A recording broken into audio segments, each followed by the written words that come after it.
My name is Eduardo Sanchez. I serve as the Chief Medical Officer for Prevention at the American Heart Association.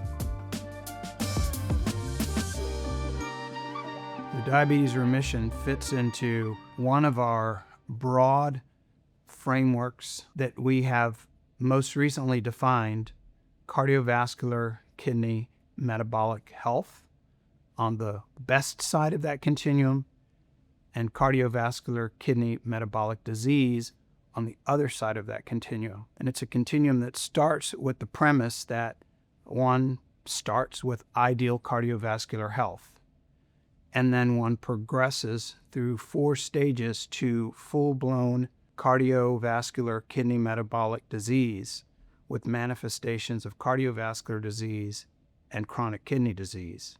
Diabetes is a part of that, and that framework has the science and the elements in it that say one can move backwards in staging, i.e., some degree of remission and a return towards ideal cardiovascular health.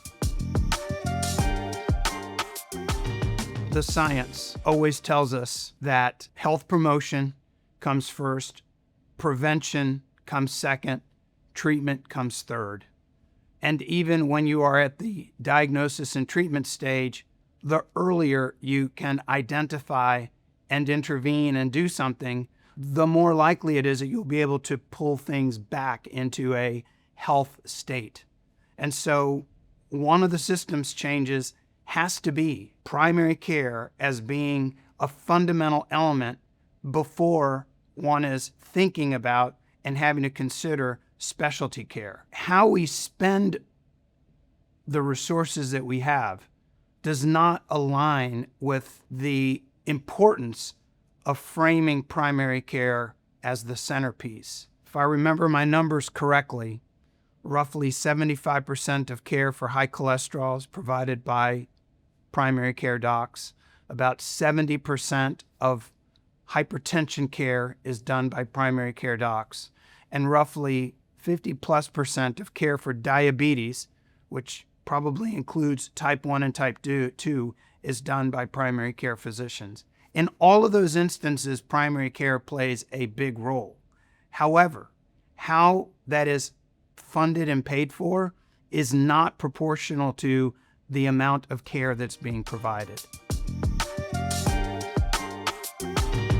The cost of not engaging in trying to reverse type 2 diabetes is huge. The American Heart Association, for whom I work, 2 years ago commissioned 2 papers looking at the burden, projected burden of cardiovascular disease and all the contributing factors into 2050. The path we're on is a sobering path, but I would also say to you that the report also says the path we're on is a path that we can change. We can change that future. So what I would say to you, the cost is one that we should not want to experience, and we should do the things we can to avoid having to have those costs accrue to our nation, to our communities, and to our families.